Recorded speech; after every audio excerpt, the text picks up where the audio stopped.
Assalamualaikum warahmatullahi wabarakatuh.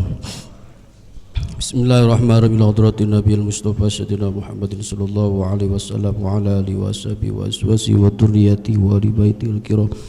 Yusannillah wa yusan jami masyahina yusannillah. Nas'aluka bi barakati wa nas'aluka bi darayni al-Fatihah. A'udzu billahi rabbil alamin arrahmanir rahim maliki yaumiddin. Iyyaka na'budu wa iyyaka nasta'in ihdinas siratal mustaqim siratal ladzina an'amta 'alaihim ghairil maghdubi 'alaihim waladdallin. Fatihah yang selanjutnya kita khususkan kepada jamaah Mushola At-Taqwa yang mana pada hari kemarin sudah memberikan infak dan sedekah. Mudah-mudahan Allah Subhanahu wa taala senantiasa meluaskan rezekinya diberkahkan serta diberikan keturunan yang soleh-solehah. Amin ya Allah ya rabbal alamin. Bi barakati ummil Quran. Al-Fatihah. A'udzu billahi minasyaitonir rajim. Bismillahirrahmanirrahim. Alhamdulillahi rabbil alamin arrahmanir rahim maliki yaumiddin. Iyyaka na'budu wa iyyaka nasta'in ihdinas siratal mustaqim siratal ladzina an'amta 'alaihim ghairil maghdubi 'alaihim waladdallin. Bismillahirrahmanirrahim. Alhamdulillahilladzi farrada liman istata'a fi sabilihil hajja. Asyhadu an la ilaha illallahul ahadus samad wa asyhadu anna Muhammadan abduhu wa rasuluhu khairul ibad wa ala alihi wa ashabihi wa man tabi'ahum bi ihsanin ila yaumil mi'ad. Amma ba'du, qala Allah ta'ala fil Qur'anil Karim, walillahi 'alan nasi hijjul baiti man istata'a ilaihi sabila. Wa qala aidan wa adzin fin nasi bil hajji ya'tukar rijala wa 'ala kulli dhamiri ya'tina min kulli fazin amik. Wa qala an-nabiy sallallahu alaihi wasallam al hajjul mabrur laisa lahu jazaa'un ilal jannah. Al hadis sadaqallahul azim. Para hadirin jamaah rahimakumullah yang sama-sama dirahmati Allah Subhanahu wa taala, tahun ini menjadi tahun yang sangat istimewa bagi segenap saudara-saudara kita yang menunaikan ibadah haji, yang mana selama 2 tahun pemerintah Indonesia menutup keberangkatan ibadah haji. Nah, alhamdulillahirabbil alamin, pada tahun ini sudah kembali bisa dijalankan ibadah haji walaupun dengan kuota yang sedemikian rupa.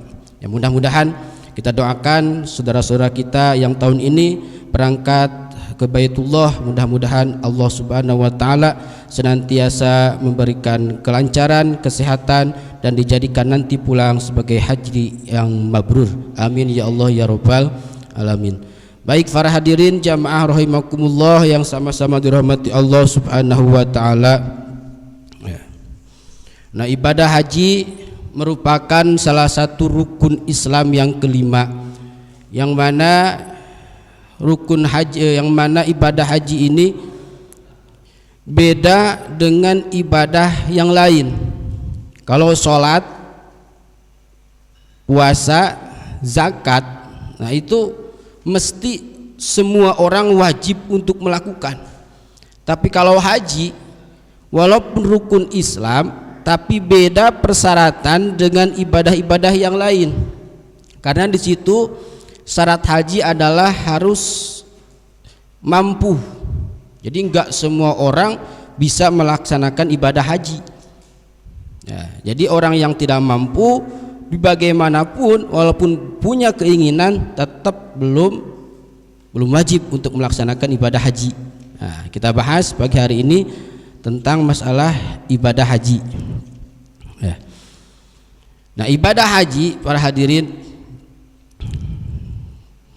ini pertama kali dilaksanakan oleh Kanjeng Nabi Adam alaihissalatu wassalam.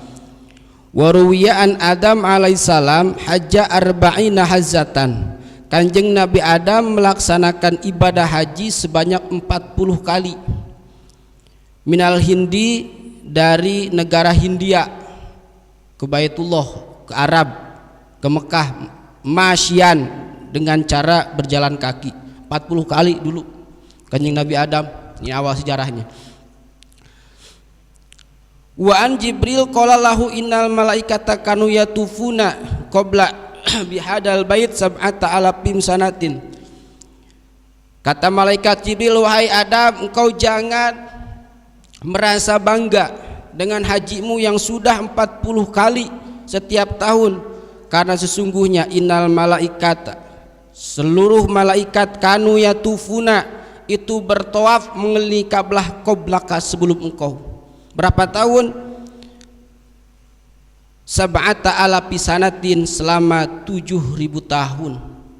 Nah, sebelum Kanjeng Nabi Adam melaksanakan ibadah haji, malaikat terlebih dahulu melaksanakan tawaf mengelilingi Ka'bah selama 7.000 tahun. Ya Allah, ya Karim, luar biasa Baitullah. Bahkan menurut Ibnu Ishaq, seluruh nabi dan seluruh rasul, lam yab'asullahu nabiyan ba'da Ibrahim alaihissalatu wassalam illa hajja. Allah tidak mengutus seorang nabi sesudah Kanjeng Nabi Ibrahim alaihissalatu wassalam kecuali nabi tersebut sudah menjadi haji. Jadi enggak ada nabi yang tidak menunaikan ibadah haji. Lalu nabi kita Kanjeng Nabi Muhammad sallallahu alaihi wasallam melaksanakan haji berapa kali selama hidupnya? Nah, ini wa furido pisanatin sadisatin alal ashah, dipardukannya ibadah haji itu di tahun ke-6 menurut kaul yang sahih. Nah, wa hajja sallallahu alaihi wasallam, dan Kanjeng Nabi melaksanakan ibadah haji qabla nubuwah, sebelum Nabi diangkat menjadi nabi, wa ba'daha, dan setelah Nabi diangkat menjadi nabi, wa qoblal hijrah, sebelum Nabi hijrah, hijaban la yudra, hajinya Nabi la yudra adadaha, itu tidak diketahui bilangannya, saking banyaknya. Jadi Nabi sebelum diangkat menjadi nabi, Nabi sebelum hijrah pun Nabi sudah melaksanakan ibadah haji, sehingga la yudra adadaha, tidak diketahui berapa kali Nabi melaksanakan ibadah haji. Wa ba'da hajatan, dan setelah Nabi hijrah pun itu enggak diketahui berapa Nabi melaksanakan ibadah haji, sampai terjadilah haji wada, haji Nabi yang terakhir sebelum Nabi wafat. Man hajjah hadal baita kharaja min dunubihi kayomi waladatu ummuhu, barang siapa yang menunaikan ibadah haji ke Baitullah, maka kharaja min dunubihi kayomi waladatu ummuhu, maka orang tersebut keluar dari seluruh kelakuannya, dosa-dosanya oleh hak Allah dihapus seperti dia keluar dari rahim seorang ibu. Pahala haji. Nah, para hadirin jamaah rahimakumullah yang sama-sama dirahmati Allah Subhanahu wa taala.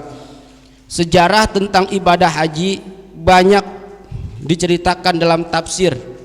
Di antaranya, dulu Kanjeng Nabi Ibrahim alaihissalatu wassalam di alam ruh, kan alam itu ada alam ruh, ada alam dunia ini, ada alam barzah besok, ada mahsyar, ada akhirat. Selesai itu surga neraka. Nah, dulu Kanjeng Nabi Ibrahim alaihissalatu wassalam di alam ruh, kita masih ada di alam ruh. Umat Kanjeng Nabi Muhammad masih berada di alam ruh. Ruh belum dijadikan, ruh belum diciptakan dengan jasad, karena masih di alam ruh. Nah, alam ruh ini ramai, seluruh manusia cikal bakalnya sudah ada di alam ruh.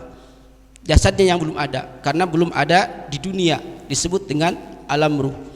Nah, di alam ruh Kanjeng Nabi Ibrahim alaihissalatu wassalam dipanggil oleh Allah, ya Ibrahim, wahai Ibrahim, datanglah engkau. Datang Kanjeng Nabi Ibrahim, dipanggil di alam ruh. Naiklah Kanjeng Nabi Ibrahim, diperintah oleh Allah suruh naik ke Jabal Abi Gubes. Jabal Abi Gubes. Nah, Jabal Abi Gubes sekarang sudah tidak ada di Mekah. Sekarang sudah tinggal kenangan. Sekarang sudah dijadikan istana raja. Nah, dulu ada di sejarahnya, di tafsir Jabal Abi Gubes. Nah, Kanjeng Nabi Ibrahim naik ke Jabal Abi Gubes. Lalu Kanjeng Nabi Ibrahim diperintah oleh Allah untuk berseru kepada seluruh ruh Yang pertama jihad barat, jihad timur, jihad utara, jihad selatan. 4 jihad Kanjeng Nabi Ibrahim diperintah oleh Allah untuk berseru. Seruan Kanjeng Nabi Ibrahim kepada ruh kita semua nih di alam ruh dulu. Ya ayuhan nas, innallaha farrada alaikumul hajja fahujjuhu. Wahai seluruh manusia, wahai cikal bakal manusia, innallaha farrada alaikumul hajja, sesungguhnya Allah memerintahkan engkau untuk menunaikan ibadah haji, maka fahujjuhu, laksanakanlah ibadah haji. Di alam ruh Kanjeng Nabi Ibrahim 4 jihad. Nah, adalah yang menjawab, ruh kita dulu menjawab atau tidak. Ada ruh yang menjawab labbaik Allahumma labbaik, labbaik Allahumma labbaik. Ruh menjawab. Ketika ruh menjawab seruan Kanjeng Nabi Ibrahim, maka ini menjadi dasar bahwa kita akan melaksanakan ibadah haji nanti ketika kita sudah diturunkan ke dunia. Kalau orang dulu tidak menjawab seruan Kanjeng Nabi Ibrahim, sesugih apapun, sekaya apapun, tetap gak akan melaksanakan ibadah haji. Inilah hakikatnya ibadah haji. Kanjeng Nabi Ibrahim berseru, ruh menjawab labbaik Allahumma labbaik. Kalau menjawabnya sekali, maka nanti ibadah hajinya pun akan sekali. Kalau orang yang menjawab seruan Kanjeng Nabi Ibrahim 2 kali, maka yang menunaikan ibadah haji nanti berapa kali? 2 kali. Yang menjawab seruan Kanjeng Nabi Ibrahim 3 kali, 3 kali ibadah hajinya. Kalau tidak menjawab, sama sekali tidak akan melaksanakan ibadah haji. Hakikatnya seperti itu. Dulu di alam. Nah, kira-kira dulu kita menjawab atau tidak seruan Kanjeng Nabi Ibrahim? Wallahu alam kan. Makanya jangan heran Pak, ada orang yang tidak mampu tapi setiap tahun melaksanakan ibadah haji. Jangan heran. Karena apa? Dulu mungkin menjawab di alam ruh, labbaik Allahumma labbaik. Tapi ada orang yang kaya, udah mampu menurut pandangan mata, tapi tidak pernah melaksanakan ibadah haji, tidak diberikan keinginan. Jangan heran, jangan salah, dulu tidak pernah menjawab seruan Kanjeng Nabi Ibrahim di alam ruh. Ini hakikatnya seperti itu. Nah, beres Kanjeng Nabi Ibrahim berseru, iblis datang. Iblis, kata iblis, wis Ibrahim berseru kepada ruh untuk menunaikan ibadah haji, saya pun bisa. Iblis mengikuti. Iblis naik ke Jabal Abi Gubes, sama seruannya. Bahkan pasihan iblis. Kata iblis, ya ayuhan nas, innallaha farrada alaikumul hajja fahujjuhu. Wahai manusia, wahai cikal bakal manusia, sesungguhnya Allah memerintah untuk melaksanakan haji, maka kalian laksanakanlah haji. Iblis sama, pasihan iblis. Ya Allah. Nah, maka ruh ada juga yang menjawab labbaik Allahumma labbaik, sama. Nah, nanti dari sini kebagi 2, ada haji mabrur, ada haji mardud. Kalau dulu di alam ruh menjawab seruan Kanjeng Nabi Ibrahim dengan kata labbaik Allahumma labbaik, maka nanti hajinya haji mabrur. Kalau dulu menjawab seruan iblis, maka hajinya haji mardud, haji yang tertolak. Nah, inilah hakikat awal mulanya. Ibadah haji di alam ruh sudah diseru, sudah dipanggil oleh Kanjeng Nabi Ibrahim. Kalau menjawab sekali, sekali berangkat. Kalau menjawab 2 kali, 2 kali menjawab, 2 kali berangkat. Nah, inilah tentang masalah ibadah haji di alam ruh. Nah, lalu adalah ciri-ciri dan tanda bahwa haji mabrur itu ayarji'a khairon mim makani. Nanti di akhir tentang masalah ciri-ciri haji. Bereslah Kanjeng Nabi Ibrahim berseru kepada seluruh ruh, maka Kanjeng Nabi Ibrahim pun berdoa mudah-mudahan umat Kanjeng Nabi Muhammad mendapatkan haji yang mabrur, haji yang diterima. Lalu tujuan kita untuk melaksanakan ibadah haji ke Baitullah itu untuk melaksanakan syariat Islam yang nomor 5, ibadah ke Baitullah. Lalu siapa orang yang pertama kali membangun Baitullah? Ini panjang ceritanya. Dalam tafsir itu dikatakan yang pertama kali membangun Baitullah adalah malaikat Jibril, lalu diteruskan oleh Kanjeng Nabi Adam, lalu oleh Kanjeng Nabi Ibrahim, terus hanyut di zaman Kanjeng Nabi Nuh karena banjir. Dulu kan sampai Baitullah itu berserantakan, enggak ada, tapi batu-batunya ini luar biasa, mujizat Baitullah masih tersimpan. Nah, itu panjang lah ceritanya. Nah, ini mah cerita Kanjeng Nabi Ibrahim. Dulu Kanjeng Nabi Ibrahim itu berangkat dari Syam menuju Mekah. Kalau sekarang mungkin Suriah. Kanjeng Nabi Ibrahim beserta istrinya Siti Hajar. Kebetulan Siti Hajar dulu masih mengandung Kanjeng Nabi Ismail, Wakilah 9 bulan, Wakilah 8 bulan, lagi hamil tua. Berangkatlah Kanjeng Nabi Ibrahim dari Suriah menuju Mekah. Dulu di Mekah belum ada siapa-siapa. Berangkat berjalan kaki atas perintah Allah Subhanahu wa Ta'ala untuk menetap di Mekah. Berangkatlah Kanjeng Nabi Ibrahim dari Syam menuju Mekah bersama Siti Hajar. Siti Hajar dalam keadaan hamil tua. Datanglah di Mekah, Wakilah di limbah, Wakilah di wadi. Wadi itu jurang. Jadi belum ada bangunan apa-apa, hanya Kanjeng Nabi Ibrahim bersama Siti Sarah yang masih hidup di situ karena belum ada kehidupan waktu itu. Nah, Kanjeng Nabi Ibrahim bersama Siti Sarah membangun rumah kecil lah dari pelepah korma kecil, gubuk. Makanya yang disebut dengan nanti Hijir Ismail, Wakilah ini bekas tempat di mana Kanjeng Nabi Ibrahim bersama Siti Sarah membangun rumah disebut dengan Hijir Ismail, Wakilah. Nah, beres Kanjeng Nabi Ibrahim, lalu Kanjeng Nabi Ibrahim diperintah oleh Allah untuk kembali lagi ke Syam, kembali lagi ke Suriah. Kanjeng Nabi Ibrahim dengan sedih meninggalkan seorang istri yang lagi hamil tua di tanah yang belum ada penduduknya, Siti Sarah. Siti Sarah bertanya, "Wahai Nabiullah Ibrahim, apakah ini perintah Allah atau bukan? Engkau pergi lagi ke Syam." Gak menjawab.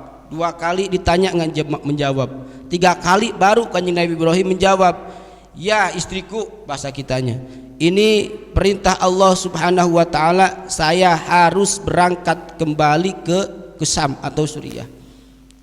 Jawaban Siti Hajar sebagai istri yang solehah, kata Siti Hajar, "Wahai Nabiullah Ibrahim, jikalau ini memang benar perintah Allah, engkau harus meninggalkan aku dan calon bayimu, maka insya Allah aku sabar, karena aku yakin kalau ini perintah Allah, aku yakin aku akan dijaga oleh Allah Subhanahu wa Ta'ala." Berangkat Kanjeng Nabi Ibrahim meninggalkan Siti Hajar yang masih hamil.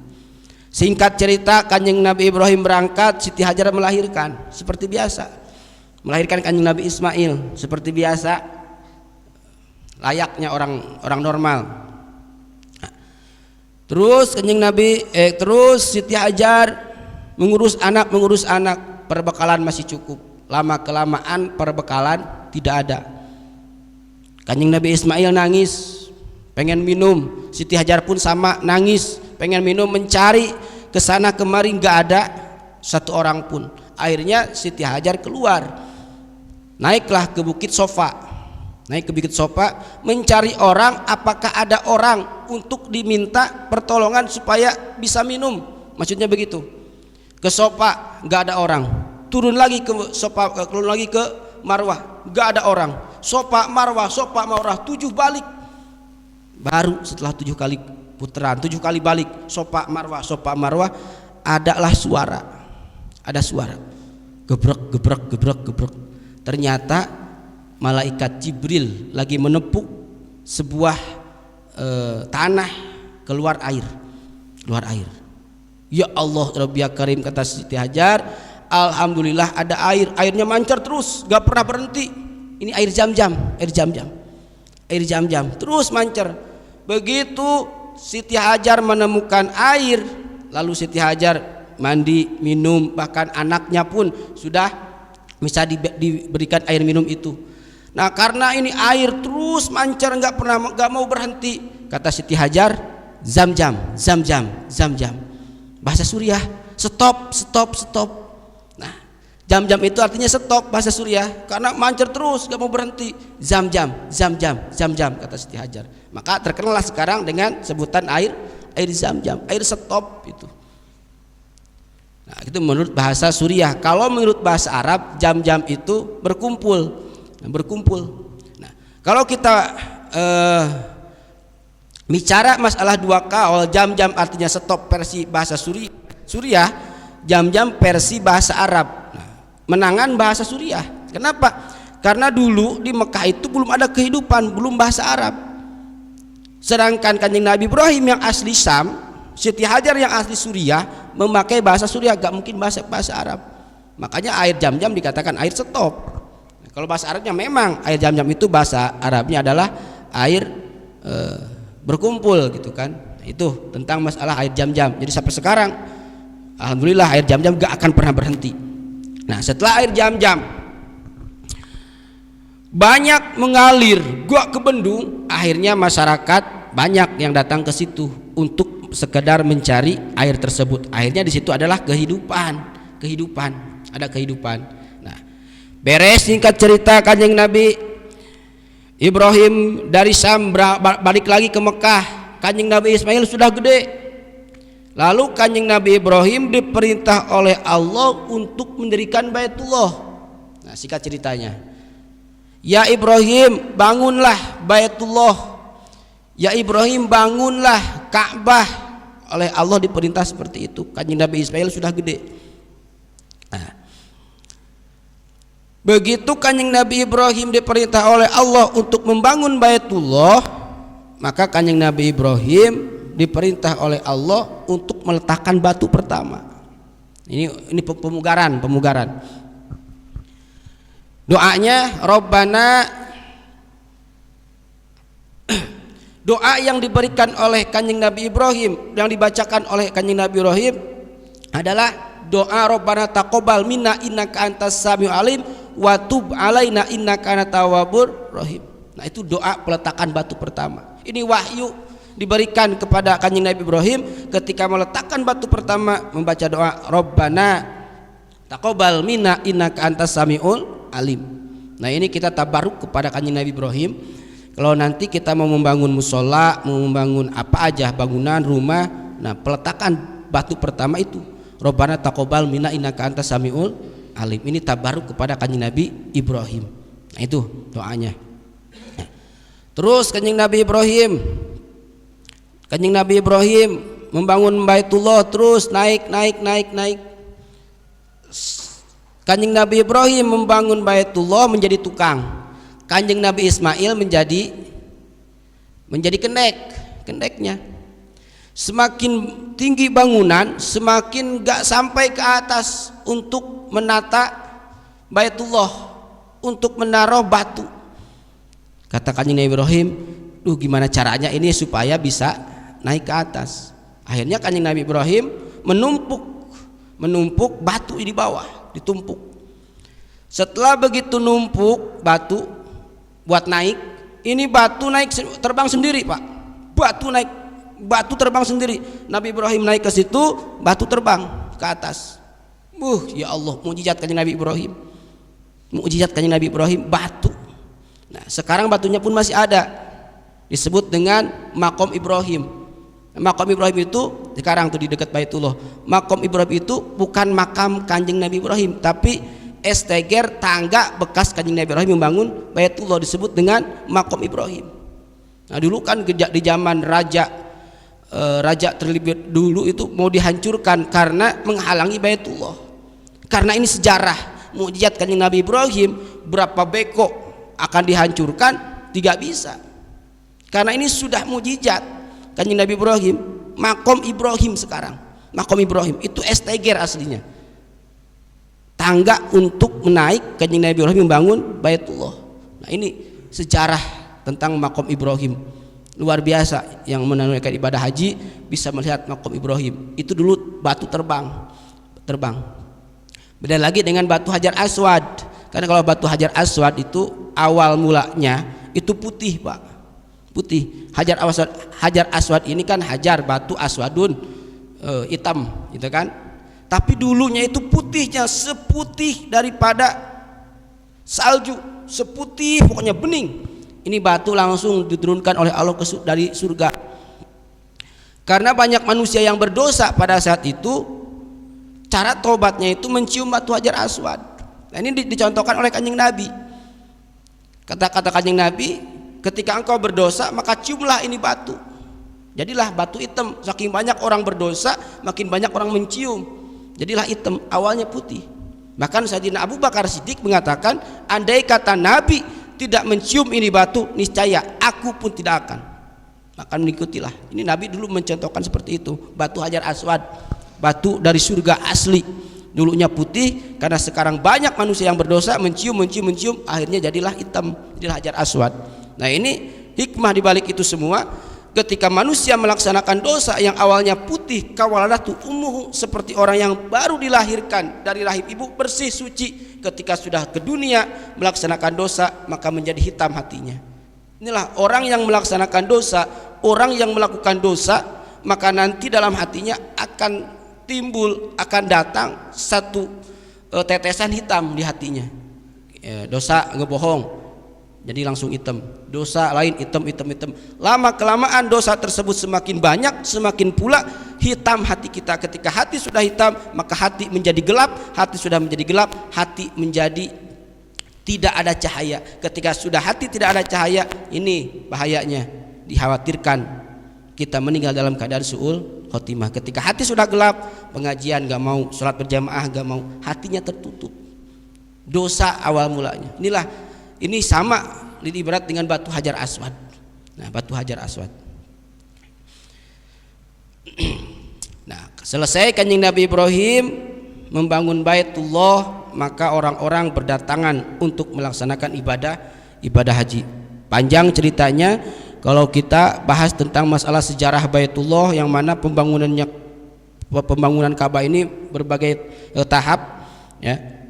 Yang mana batu dari Baitullah ini yang sekarang itu, satu batunya adalah dari Bukit Hiro, dua batunya dari Bukit Kubai, ketiga dari Gunung Tur Sina. Ini batunya.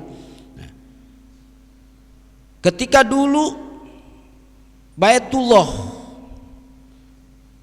diporak-porandakan di zaman Kanjeng Nabi Nuh alaihi salatu wasallam dengan banjir, ini Baitullah luar biasa, Pak. Hancur, tapi batunya kembali lagi ke semula. Nah, kecuali batu tadi, batu Hajar Aswad. Nah, ini di Bukit Kubai masih utuh Hajar Aswad. Ini ketika banjir di zaman Kanjeng Nabi Nuh. Nah, ini luar biasa kehebatan mukjizat daripada Baitullah. Tadi Kanjeng Nabi Ibrahim alaihissalatu wassalam membangun Baitullah, terus orang-orang berdatangan untuk melaksanakan ibadah haji. Nah, ini menjadi salah satu syariat. Di antaranya nanti ada di haji itu ada sa'i antara Safa dan Marwah. Ini sejarahnya adalah ketika Siti Hajar mencari pertolongan untuk mencari makanan dari Bukit Safa ke Marwah, Bukit Moka ke Marwah. Jadilah syariat sa'i. Itu tentang masalah ibadah haji. Ibadah haji, para hadirin, terbagi menjadi dua. Ada yang disebut dengan haji mabrur, haji yang mana hajinya diterima, yang sudah kita ketahui secara gamblang bahwa pahala ibadah haji adalah laisalahu jazaun ilal jannah, surga langsung, surga. Tapi ada lagi yang disebut dengan haji mardud, haji yang tertolak. Haji yang tertolak ini ngabisin biaya, tapi ibadah hajinya tidak diterima. Naudzubillahi min dzalik. Ciri dan tandanya ibadah haji seseorang diterima atau tidak itu bisa kita nilai dari pandangan zahir. Dari pandangan zahir pun sudah kita ketahui, oh si anu hajinya mardud, oh si anu hajinya mabrur. Bisa diketahui, Pak. Nah, ini dari salah satu kutipan ulama. Al-mabruru alladzi lam yukhallitu danbun wa sa'yul mashkur. Ibadah haji yang mabrur itu adalah ibadah yang tidak dicampuri dengan dosa dan perjalanan yang disyukuri. Selama ia menunaikan ibadah haji, ia melakukan syariat, terus ia melaksanakan berbagai syariat haji dan menjauhi larangan haji. Nah, ini bisa dikatakan ibadah hajinya mabrur. Ciri yang kedua, al-hajjul mabrur ayyarzi'a zahidan fid dunya ragiban fil akhirah. Haji yang mabrur cirinya adalah ayyarzi'a zahidan, kembali kepada kezuhudan dunia, ragiban fil akhirah, dan ia menyukai kehidupan akhirat. Pulang dari Arab, pulang dari Mekah lebih zuhud sebelum ia berangkat. Ini menandakan haji mabrur. Pulang dari Mekah lebih dermawan ketimbang sebelum ia berangkat ke Mekah. Ini kita bisa tilai mabrur. Orang lebih banyak ibadah setelah kepulangan dari Mekah, berarti ini orang hajinya haji mabrur. Tapi sebaliknya, kalau orang sudah berangkat haji, tadi awal mulanya sebelum berangkat haji rajin pengajian, rajin berjamaah, rajin sedekah, terus zuhud. Tapi setelah berangkat dari haji, boro-boro melaksanakan ibadah sholat berjamaah, ibadah yang 5 waktu pun kadang-kadang terlewat. Nah, ini berarti hajinya haji mardud, haji yang tertolak. Al-mabruru ayyarzi'a zahidan fid dunya. Ia merasa cukup dengan urusan dunia setelah pulang dari Mekah. Kalau dulu sebelum berangkat dari Mekah, sebelum berangkat ke Mekah, dagangnya maju, hebat sekali, mengumpulkan biaya untuk menunaikan ibadah haji, mengumpulkan. Begitu pulang dari Mekah lebih zuhud, tidak mencintai dunia, tapi ia lebih rogiban fil akhirah, lebih mencintai urusan akhirat. Cirinya ciri mabrur. Min alamatil hajil mabrur ayyakunal mar'u ba'da hajihi khairan min qablahu. Perilakunya lebih baik daripada sebelumnya. Ini pun dikatakan haji mabrur. Sebelum berangkat perilakunya biasa-biasa saja, tapi setelah pulang dari Baitullah ternyata perilakunya lebih bagus, maka ini disebut dengan haji mabrur. Tapi kebalikannya, sebelum berangkat ke Baitullah, sebelum berangkat haji, kelakuannya biasa-biasa saja, bahkan baik di mata masyarakat. Tapi setelah pulang dari Baitullah menjadi gagah, menjadi orang yang galak, menjadi orang bahkan dibenci masyarakat. Berarti sudah kita cap hajinya haji mardud. Haji mardud. Ya Allah Rabbi ya Karim, ini sudah dari pandangan mata pun oleh Nabi sudah diberikan tanda. Masalah haji mabrur atau mardud itu urusan Allah, tapi ciri-cirinya ini, perilakunya lebih baik sebelum ia berangkat, ketika pulang dari berangkat lebih baik lagi perilakunya, ibadahnya lebih hebat ketimbang ia sebelum berangkat ke Baitullah. Nah, itu disebut dengan haji mabrur. Haji mabrur. Ya. Kanjeng Nabi Ibrahim, para hadirin, dulu berseru kepada ruh di alam ruh, yang menjawab sekali pasti sekali. Nah, kita jangan heran kalau orang miskin banyak yang berangkat tapi orang kaya tidak berangkat. Ini menjadi hakikat dulu ibadah haji dipanggil ketika di alam ruh oleh Kanjeng Nabi Ibrahim, berarti menjawab. Bagaimana caranya? Tetap orang tersebut pasti berangkat kalau dulu menjawab. Tapi kalau tidak menjawab, banyak uang, banyak harta tapi tidak berangkat, berarti tidak menjawab. Kita jangan menyalahkan, karena itu adalah sebuah hakikat ibadah haji. Ada cerita Pak, dulu ini sekitar tahun 80, ini dulu ramai diperbincangkan di pesantren. Ada seorang santri yang naik haji tanpa ketahuan. Ini tahun 80, asli orang Surabaya. Sekarang orangnya masih ada, cuma masih dirahasiakan. Dulu dia itu mondok di daerah sini, mengantarkan saudaranya untuk menunaikan ibadah haji. Dulu masih ada di Bandara Halim dulu. Nah, berangkatlah ke Bandara Halim untuk mengantarkan saudaranya. Ceritanya, Begitu masuk bandara, entah siapa ini santri dimasukkan ke pesawat. Di pesawatnya pun mungkin nggak ada tempat duduk kan, karena sudah di nomor. Karena dia nggak punya nomor berarti nggak duduk. Wallahu alam seperti apalah. Intinya masuklah ke dalam pesawat, nggak ketahuan. Terus terbang pakai pesawat Garuda. Tibalah di Jeddah. Turun biasa, periksa paspor, visa dan lain sebagainya, terus laksanakan ibadah haji seperti biasa, gak ketahuan. Di hotel pun sama, gak ketahuan. Ini santri heran, kok kenapa saya ujug-ujug ada di Mekah, heran. Akhirnya dijalankanlah syariat haji, rukun-rukun haji, terus seperti biasalah haji selesai, pulanglah. Nah, pulang di bandara itu kan ada pemeriksaan visa dan sebagainya. Nah, ini santri baru kelihatan oleh askarnya. Oh, kamu siapa? Saya orang Indonesia. Mana visanya? Kan nggak punya. Terus dari mana kamu asalnya? Terus bagaimana bisa ke sini? Hanya diproses di persidangan. Karena dianggap haji gelap. Ya kan? Dianggap haji gelap. Diproseslah di persidangan di situ. Akhirnya adalah salah satu jamaah Indonesia yang mengurusi, membantu. Di persidangan ditanya, kok kamu bisa dari awal perjalanan dari Indonesia menuju Mekah gak ketahuan? Dia pun bingung, heran, gak tahu. Saya gak tahu siapa yang pertama kali memasukkan saya ke pesawat. Ujung-ujung saya ada di Mekah. Lalu ditanya, apa sebabnya? Dulu saya pernah diijazahkan oleh guru, katanya nih awal mulanya, disuruh membaca sholawat selama 1 minggu, sholawat Ibrahimiyah yang sering kita baca ketika tasyahud akhir. Berapa kali? 4.444 selama seminggu. Oh, akhirnya askar di situ, pengadilan di Mekah pun heran, takjub. Bahkan hajinya yaitu, ya udah, karena ini sebuah mukjizat, sebuah maunah yang Allah berikan melalui sholawat Kanjeng Nabi, berarti Kanjeng Nabi sendiri yang mengundang tanpa ada pisah, tanpa ada apa-apa. Luar biasa. Semua orang di pengadilan menangis. Inilah keberkahan sholawat Ibrahimiyah, Kanjeng Nabi sendiri yang mengundang tanpa ada persyaratan. Akhirnya di situ dicap hajinya haji yang sah, bukan haji ilegal. Ya Allah, Rabbi Karim, ini keunikan sholawat. Ini terjadi sekitar tahun 80 seperti itu. Jadi sholawat Ibrahimiyah menjadi pembuka kita untuk menuju Mekah.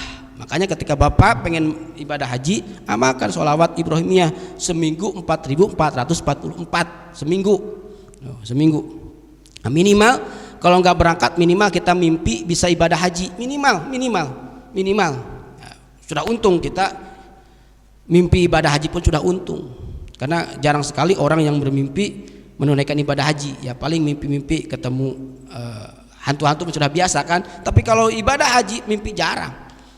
Apalagi ketemu dengan Kanjeng Nabi, nah itu luar biasa. Nah makanya amalkan sholawat untuk takdiman wa takriman kepada Kanjeng Nabi. Nah ini nanti akan ada kehebatan sholawat, karena sholawat manjur. Di antaranya tadi kisah itu, banyaklah kisah-kisah tentang ibadah haji yang mungkin di luar itu pun banyak. Ini hanya setahu saya ketika dulu guru menyurahkan bahwa ada santri dari Surabaya berangkat haji dengan sholawat, itu kisah perjalanannya. Nah, baik para hadirin jamaah rahimakumullah yang sama-sama dirahmati Allah Subhanahu wa taala, dan ibadah haji merupakan salah satu ibadah yang pahalanya luar biasa, yang surga menantinya. Bagi kita orang yang tidak mampu untuk berangkat haji, tapi sama pahalanya dengan orang yang ibadah haji. Nah ini kan hebat kan? Berangkat haji enggak, tapi pahalanya sama dengan ibadah haji. Amalannya gampang, tapi susah untuk dilaksanakan.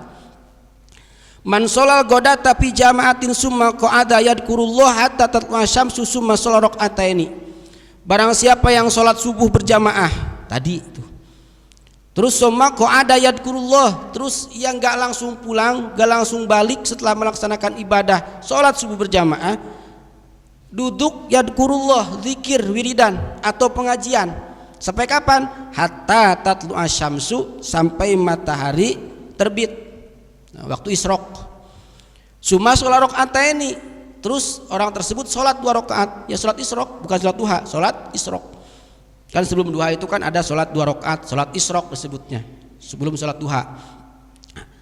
Maka orang tersebut yang tadi melaksanakan ibadah berjamaah sholat subuh terus nggak pulang, duduk dikir pengajian sampai terbit matahari, kanat lahu ka'ajri hajatin wa umratin, maka orang tersebut ka'ajri hajatin, pahalanya seperti orang yang ibadah haji dan umroh. Nabi berkata tamatin orang haji dan umroh yang sempurna, sampai Nabi mengatakan 3 kali. Tamatin. Nah, ini padahal gampang, kita berjamaah subuh wiridan, jangan pulang dulu, wirid apa kayak baca Quran apa pengajian sampai jam 6 kurang seperempat lah udah isyraq. Nah itu kan gampang, tapi prakteknya itu kadang-kadang susah, males. Padahal kalau kita tahu pahalanya itu sama dengan pahala ibadah dan haji, ibadah umroh dan haji yang sempurna.